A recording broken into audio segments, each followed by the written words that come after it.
Les voitures électriques fabriquées en Chine font de plus en plus peur aux Occidentaux. On peut produire dans certaines usines plus d'1 million de véhicules par année. Donc, on est prêt à aller littéralement à l'attaque de tous les marchés de la planète. Mais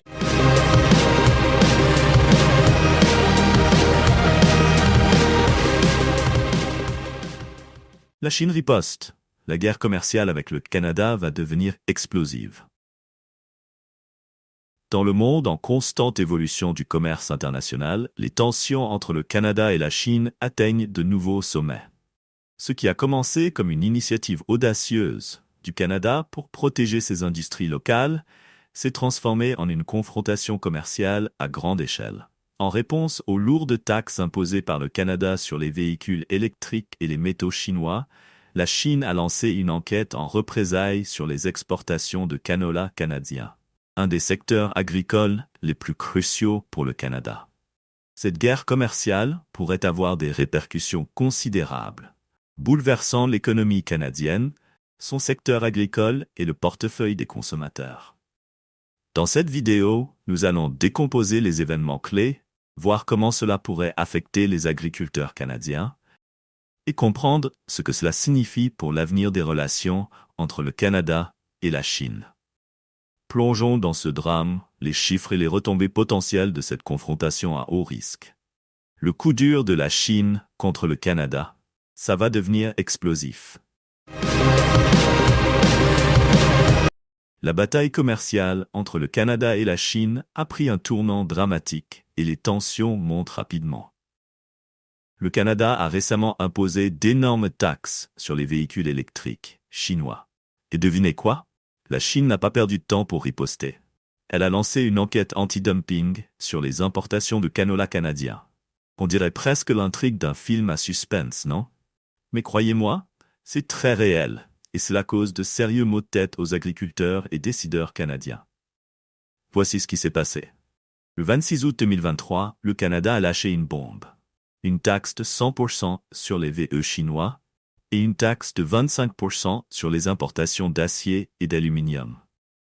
Le gouvernement du Premier ministre Justin Trudeau a invoqué des pratiques commerciales déloyales et les normes environnementales et de travail insuffisantes de la Chine pour justifier ces taxes.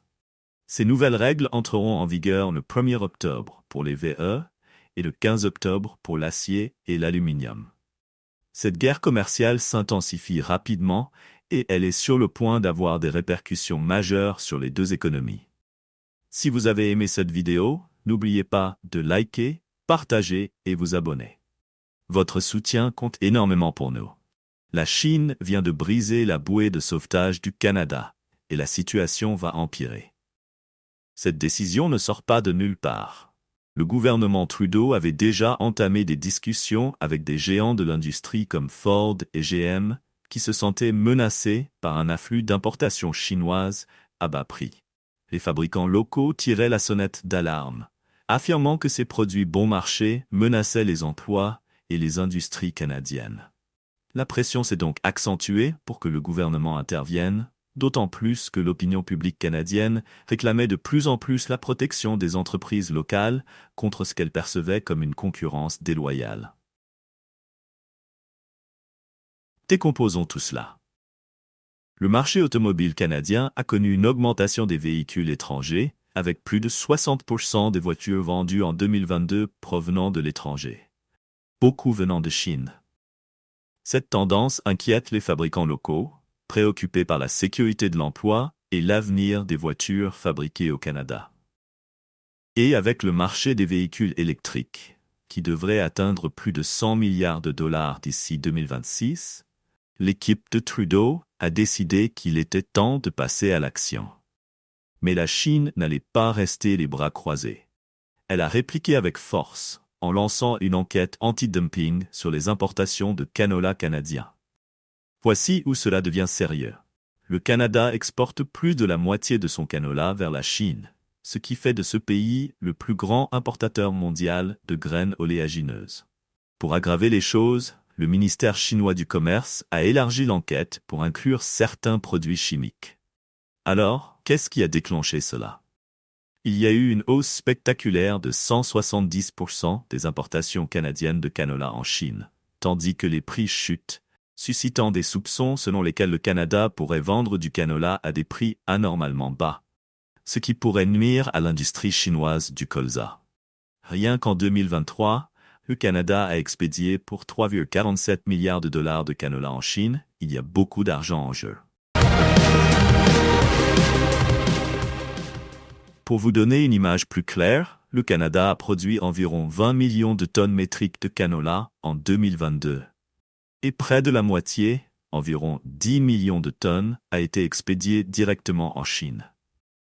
L'huile de canola est un aliment de base dans les cuisines chinoises, utilisé pour tout, de la friture aux vinaigrettes. Ainsi, si la Chine décide d'imposer des taxes ou des restrictions, cela pourrait sérieusement perturber les agriculteurs canadiens. Voyons maintenant les chiffres pour comprendre l'impact économique potentiel. Après l'annonce de l'enquête par la Chine, les contrats à terme sur le tourteau de colza à la bourse des matières premières de Zhengzhou ont bondi de 6%. En revanche, le contrat à terme ECUs sur le canola pour livraison en novembre a chuté de 7%, tombant à 569,7 $ par tonne métrique.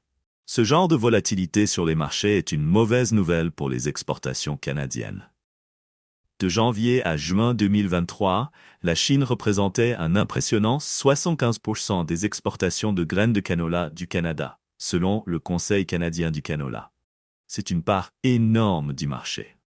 Le Conseil du canola tire la sonnette d'alarme, soulignant la nécessité de résoudre rapidement ces tensions commerciales. Perdre ce marché crucial pourrait être catastrophique pour les agriculteurs canadiens, dont beaucoup dépendent fortement des exportations de canola pour maintenir leurs exploitations en activité. Mais les agriculteurs ne sont pas les seuls à ressentir la pression. L'ensemble de l'économie canadienne est également en alerte. Les analystes avertissent d'une hausse des coûts pour les consommateurs et les entreprises, notamment dans les secteurs dépendants des biens importés. Et il ne faut pas négliger l'impact potentiel sur le dollar canadien. Les incertitudes commerciales provoquent souvent des fluctuations monétaires.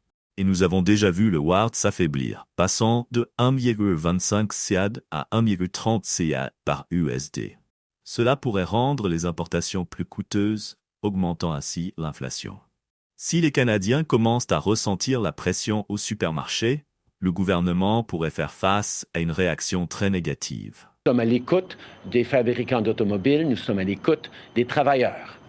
Nous allons instaurer des droits de douane de 100% sur les véhicules électriques fabriqués en Chine.